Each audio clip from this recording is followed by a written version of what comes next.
You know as well as I that there's a lot of social motion developing, particularly around police brutality and state violence. There's a lot developing around the environment and the fact that our planet is in jeopardy.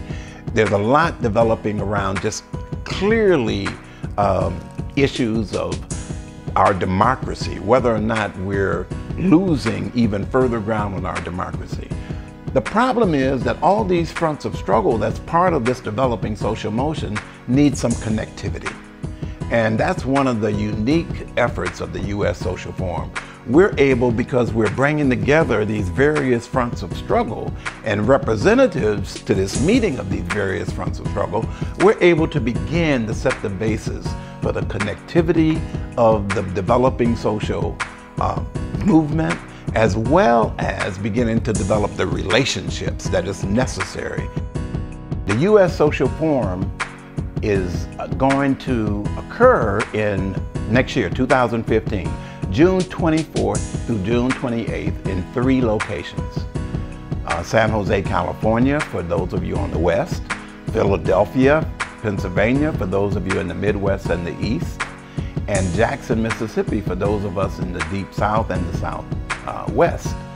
And in terms of organizing for that process to take place in 3 events, we're having a meeting in Jackson, Mississippi, one of the main sites, this coming January. And that meeting is a National Planning Committee meeting of the U.S. Social Forum, but we're also going to have a movement school in connection with that meeting.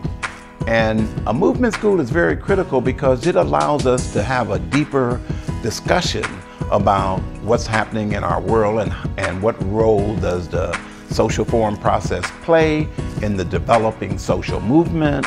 And one of the things that we developed in this being the 3rd U.S. Social Forum that's coming up in June 2015 is to utilize the People's Movement Assembly process and movement schools to really do the outreach for the social forum. So in that regard, we really would like to ask for your help in a few things connected with holding this movement school as well as a National Planning Committee meeting.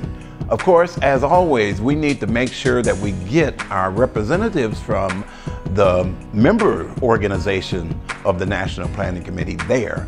And many of them are low-income organizations with very limited resources. So that's one of the reasons we would love your support for this effort. Being able to raise enough funds to help provide transportation, help provide food and housing and all the logistical things for these meetings. We have got to not only bring these people together, but use the PMA process to begin to coordinate and connect up this social movement that's developing throughout the country.